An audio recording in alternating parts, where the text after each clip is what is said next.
Hey guys, welcome back to World of Tanks. My name is Bruce and today I want to present the Tier 8 Italian tank destroyer, the SMV CC-67, or simply the oooBRUCEooo or CC-67.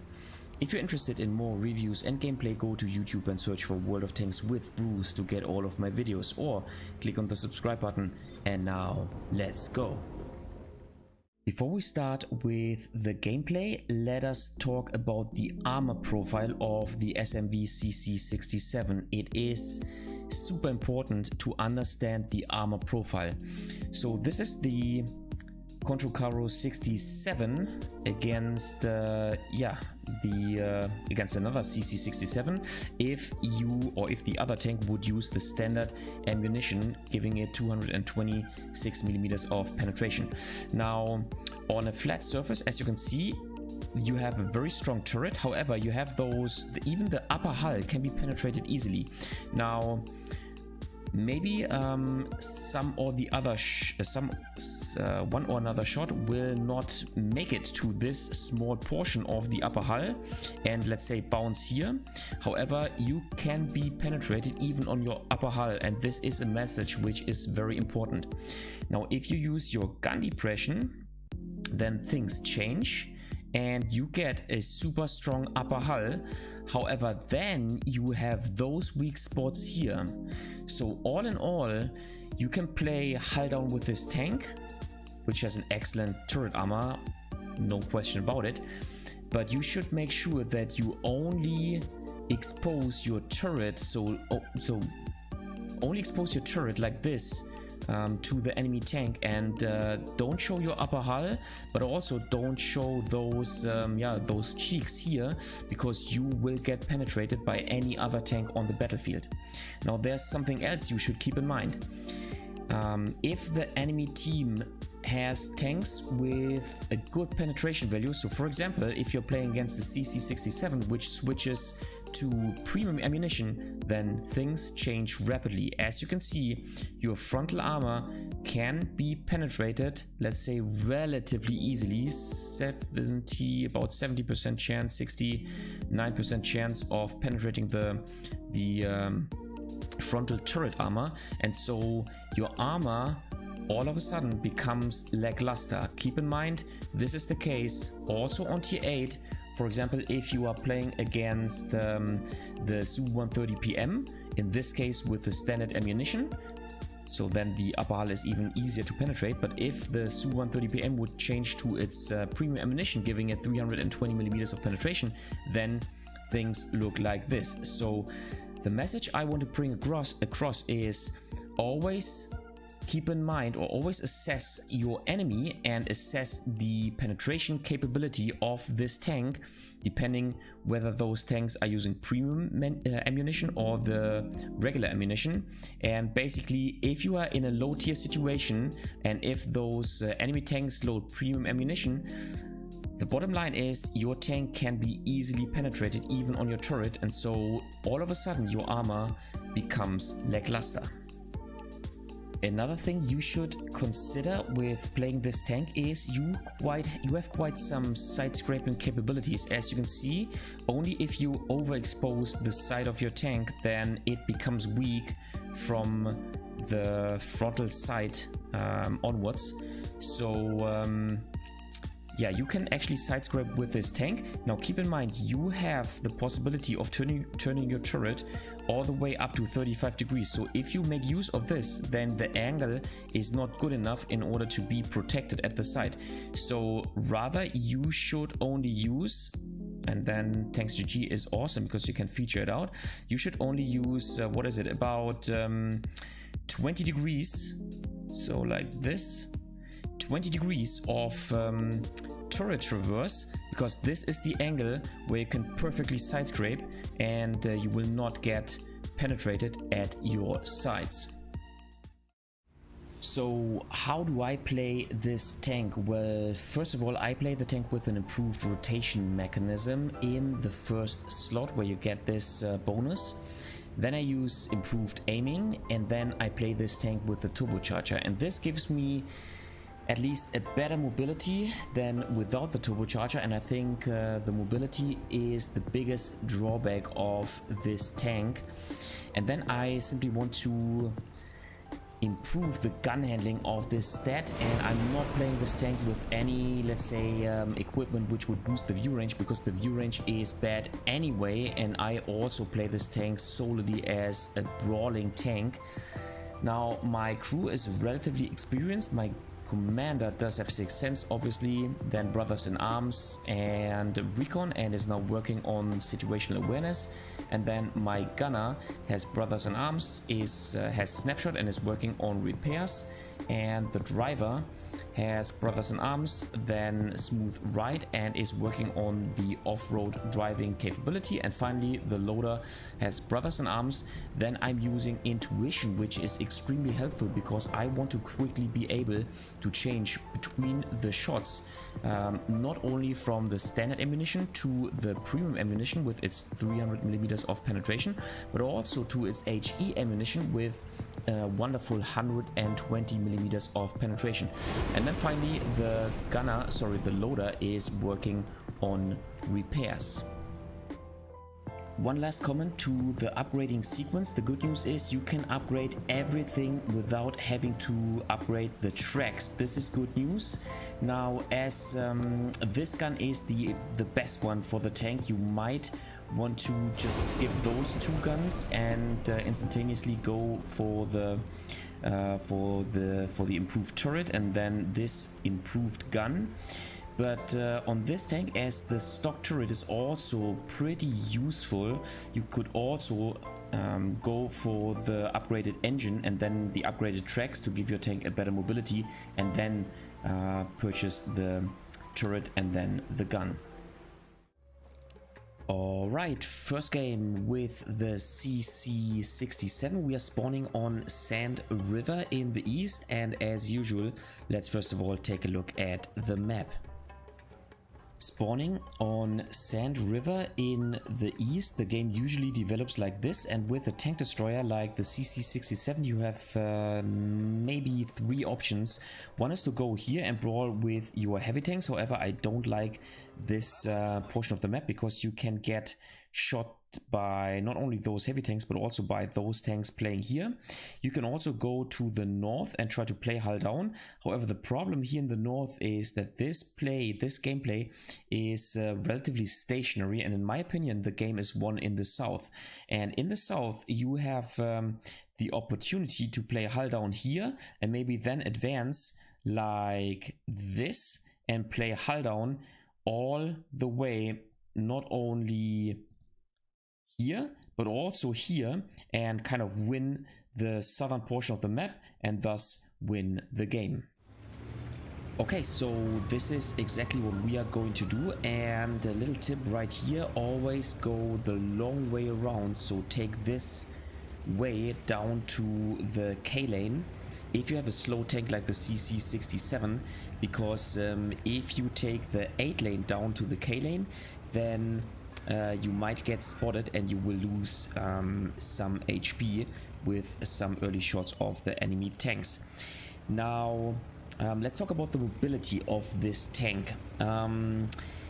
It has 35 kph top speed, 16 reverse, 700 horsepower, that's what I wanted to say, giving it a power to weight ratio of 14.86. so the top speed is mediocre, the power to weight ratio is actually not too bad, and if you use a turbo the tank is not too sluggish, or I shouldn't say sluggish, not too bad when it comes to acceleration. In the end it is relatively sluggish due to its terrain resistance values, but also due to its effective traverse values, but that's just how it is, and the balancing of this tank. It features 10 degrees of gun depression and 22 degrees of gun elevation, and you can turn your turret plus or minus 35 degrees. And in my opinion, you have to exploit the possibility of being able to play hull down, and this is exactly what we are going to do right here on this map. This is why we, after all, went to the south. So there are 2 enemy tanks spotted in the middle. The light tank, nice first shot on him, excellent, and maybe we get another shot on the Panzer 58 mods because he, nice, we track him and we even get assisting damage, excellent, nice. Good start at the beginning of the game, and looks like our 2 KV5 teammates are playing relatively aggressively, and sooner or later I will for sure try to help them, but for now I'm expecting that the Stridswagen S1 and also the Su-130 PM are in the enemy base at the standard tank destroyer position, so F1, and so I don't want to expose my tank too early. Maybe we can get a shot on the nice kill shot here, excellent. And so yeah, you know what, maybe we should try to spot some tanks. Here you go, there's the 53 TP.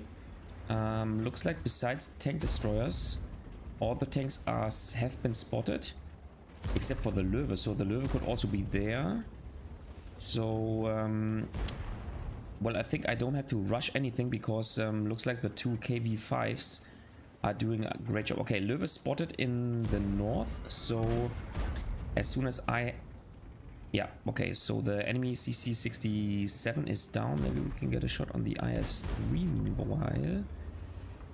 And no, okay, no, he's down in the ditch, so we cannot spot him, and yes, we are spotted now. So you know what, I think it's time to support our 2 KV5s.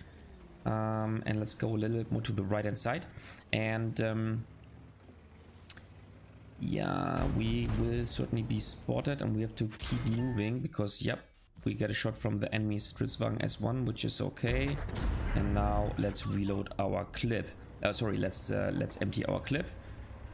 Go. Tracks me, okay. And let's now finish off this tank, excellent, and maybe one last shot. Okay, that was unfortunate that we bounced. Now we have to take cover while we are reloading our clip. So yeah, let's take a look at the weaponry. As you saw, this tank has 400 alpha damage, 226 millimeters of penetration. However, the premium penetration is 300, which is excellent. And so the alpha damage is great, the penetration values are good. You have 3 shots in your clip and you have the possibility to deal 1200 damage within 14 seconds. The dispersion is actually not great, 0.4, and the aim time is also not great. So this is not a sniper gun. You have to go to close quarters fight in order to make damage, because this gun is not precise at all. Yeah, what else? The dispersion factors while moving are actually not too bad, but once again, this is not a sniper gun. As you can see right here, we are unable to hit the pixels of the enemy Ferdinand. The overall DPM is not too great. Only 1900 means that yeah, it's just mediocre. However, this is the balancing of those Italian tank destroyers. You have to keep in mind that your DPM is relatively high in the phase where you have your clip available. This might sound strange, but the reload time of only 7 seconds means that you get basically, it feels like a single shot gun with 7 seconds reload for 400 alpha damage, which is pretty strong if you ask me.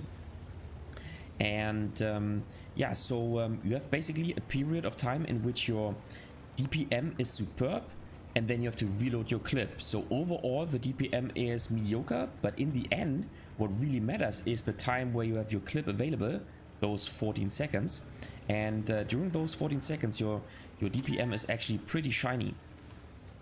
Yeah, so let's finish off the stats. You get 260 millimeters of hull armor, 260 millimeters of turret armor. The side armor is weak, as we already talked about. You have 1300 HP, and you only get 360 meters of view range. So this tank is certainly not made for spotting. And once again, another reason why you should play close, you should play in the first line and try to conduct close quarters fight. And this is what the tank is built for. It's a brawling tank and you should play it aggressively, just like we did. Now, this does not mean that you should throw away your tank, and it has some weaknesses, as you saw in the little armor introduction or analysis at the beginning of the video. Yeah, you shouldn't play too aggressively, but on the other hand, this tank is simply made for let's say for a more aggressive gameplay, and you should exploit your frontal armor, which is the strength of this tank, alongside with its autoloader. Okay, second game. This time we are spawning on Chinese border in the north, or I should say the west. And as usual, let's take a look at the map and see what options we have. Spawning on Chinese border in the west, the game usually develops like this, and with the CC-67, in my opinion, the only gameplay which makes sense is to go down and play here. You have a wonderful hull down position and you can dominate all the enemy heavy tanks which are approaching like this.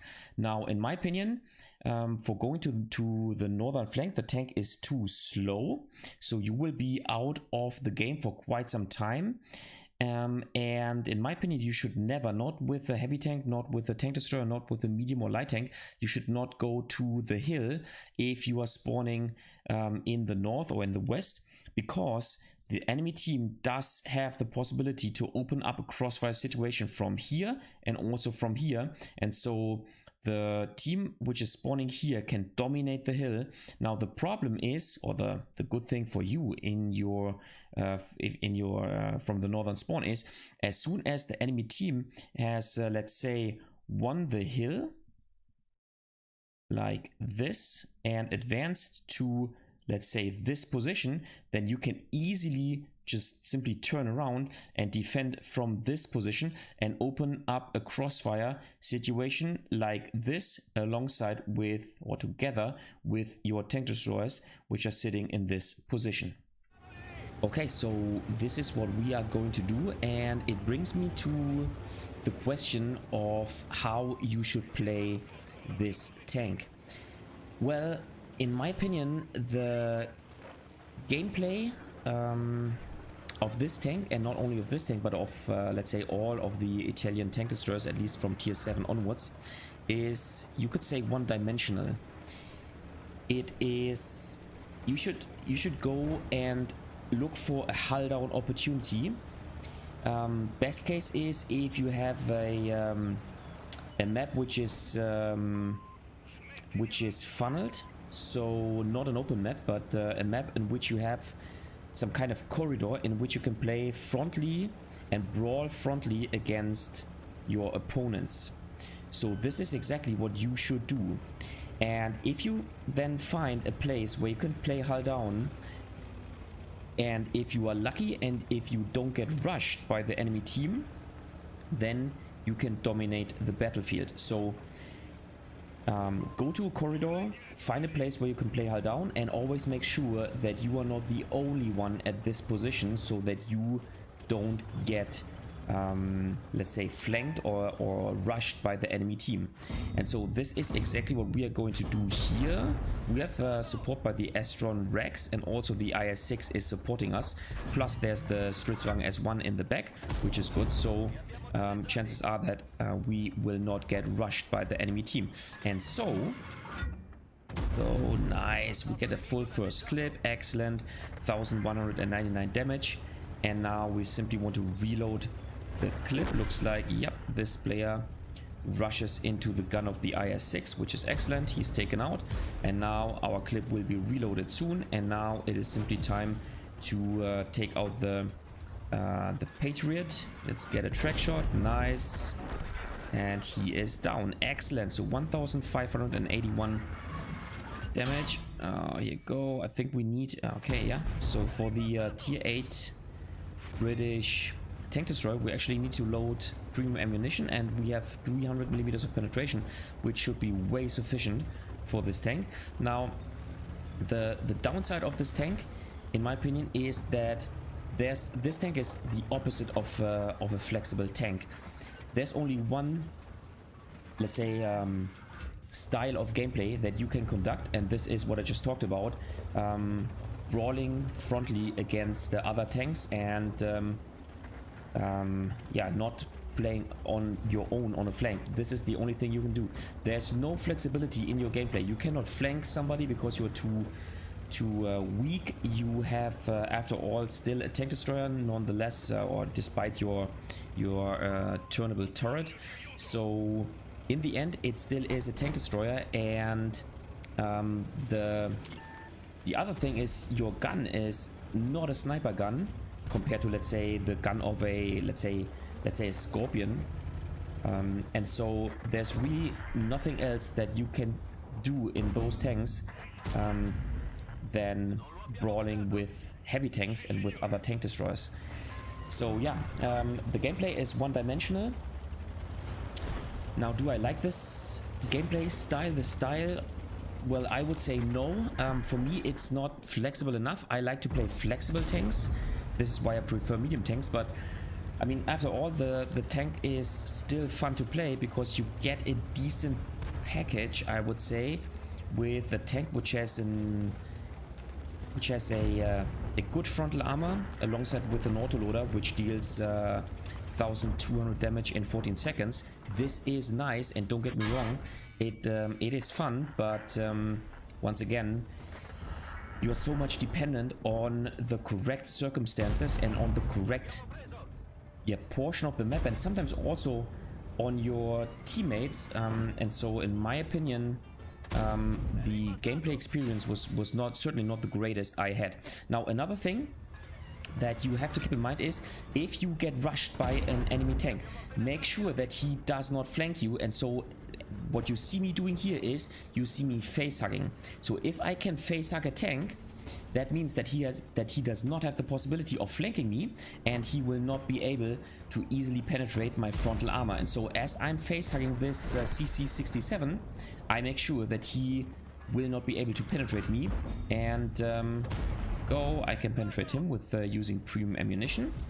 So I think he, actually he had also premium ammunition loaded, but he bounced 2 times, which is great, and so my team could finish him off.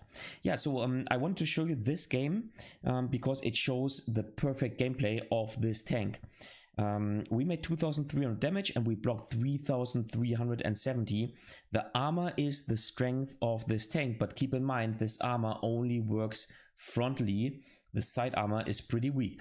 And now I want to show you 2 other tanks, one in which I am top tier and one in which I am low tier. So I want to start with the game in which I am low tier, and in order to not let the video be too long, I want to instantaneously start in the game. We are spawning on El Haluf, as you can see, and we go to the typical position.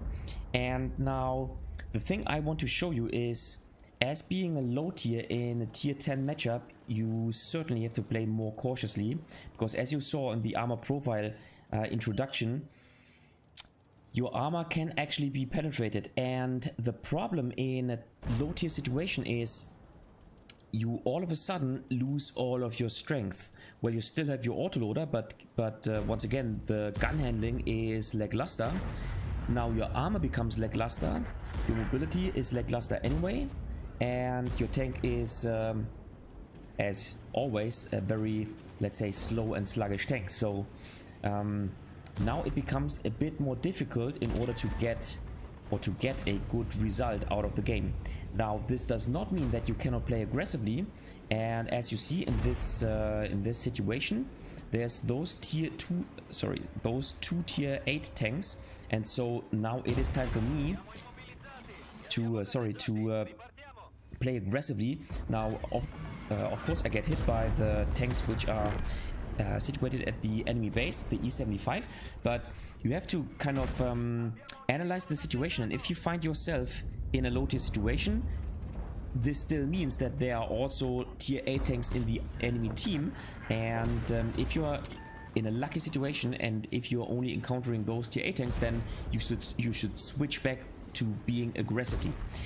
Now let's try to reload our clip and see whether we can get some more damage to the... No, he is taken out of the game. Okay, and now you have to kind of reassess the situation. And yeah, as you can see, I had the idea of simply proceeding towards the enemy base, but there are still 2 FV4 005s which can certainly penetrate my armor, and so I have to go basically the more safe way down at this ridgeline here in order to not get taken out of the game instantaneously. And so in a low tier situation, it's always a struggle of assessing or making the correct assessment of which kind of opponent you are facing or you will be facing in the next situation. And then you have to kind of think of your armor profile, think of the penetration value of the tanks that you will be encountering, and then make an assessment and try to make a smart move. Because once again, your armor profile is not as strong as in a tier 8 or tier 7 situation, and so you have to kind of make a more defensive approach and analyze the game. Fortunately, this F4005 is turned towards the side. Now I will get another shot on the T28, and now I have to back off. I don't care about the Type 61 too much, but about the FV4005, which will certainly be able to penetrate me and also take me out of the game. Now he's moving forward, and I think I should play more cautiously right now. After all, I lost quite some hit points to the Type 61, but we made 2000 damage, which is great. And yeah, the other problem in this tank is this tank is made for slow games, just like its brothers on tier 7, tier 9 and tier 10. And so if you have a game in which your team dominates, then you have to find the fine line of being as aggressively as you can in order to make damage, but then not throw away your tank. And this is especially difficult in a tier 10 match where once again your armor is lackluster. So let's see, can we get... Yeah, nice, we get shots on the enemy FV4005, which is great. And maybe we can take him out. And yeah, go, nice. So 3000 damage, excellent. And in my opinion, this is a great result so far. And yeah, so this is what I wanted to show you in a low tier, in a low tier scenario. And okay, he takes me out. That's all right. And you know what, let's now switch to the very last game. This time the video is a bit longer, but now I want to show you what you can and should do in a top tier situation. Okay, so top tier situation, once again, last game, we are in a tier 6 matchup, so of course we are the superior tank, and this means that we don't only want to play this tank aggressively, we want to play hyper aggressively. And so I'm instantaneously moving to a very aggressive position. I have support of the Emil 1951 and also of the 53 TP, so I don't care about the enemy team advancing to one or another position. I just want to play as aggressively as I can. Even in such a situation, you should not play on a flank all on your own. This is very important because in those Italian tank destroyers you can get flanked and rushed and taken out relatively quickly because your tank traverse is so slow, and because you have this huge intra-clip reload, so you cannot finish off another enemy tank rapidly. But if you get support of your team, just like we have right here in this game, we can play hyper aggressively, and this is what you should do in being in a top tier situation. So now we want to reload our clip. This 122 TM saw that he has no chance against us in close quarters fight because he has huge cupolas that I can easily hit and of course penetrate, but this does not apply for our tank. And so yeah, he is leaving the scenery, and looks like the KV-2 is approaching, and I will for sure make sure that I help out the KV-2. I take a shot, but that is not a problem at all. And now let's back off, and now as soon as my intro clip is done, I can get the next shot and we can take out the Bisonte C-45. And so I instantaneously push the reload button so that my clip is reloaded as soon as I peek around the corner. Well, not so much, but I will simply wait 1 or 2 potatoes and then I can move around the corner and then hopefully finish off the Panther. So far 1537 damage dealt, which is nice. And yeah, in this game, as you can see, our team is super quickly winning the game, and in this situation you have to make sure that you play hyper aggressively. So 2 things are coming together. One is we are top tier, second is our team is dominating the battlefield, and so this means that we have to keep advancing with this slow tank in order to make let's say a sufficient amount of damage.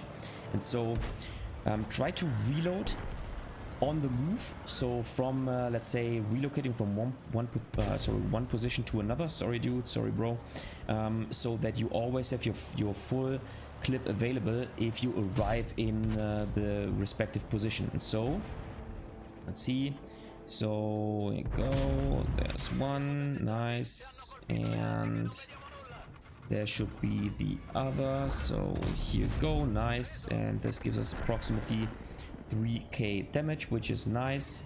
And I think we will not get some more damage off the Stritzwang S1, which is nice. But as you can see, there are 2 things to keep in mind for you guys. First thing is you have to play even more aggressively in a top tier situation, and then the other thing is you always have to make sure that you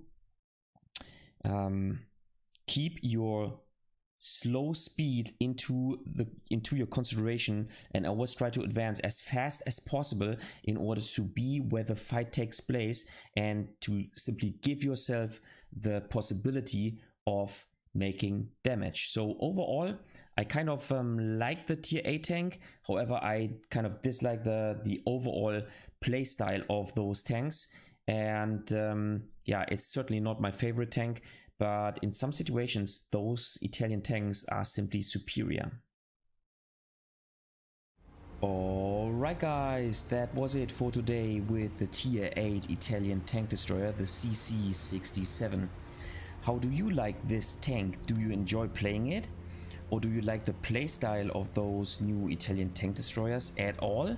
Are you going to grind the new TD line?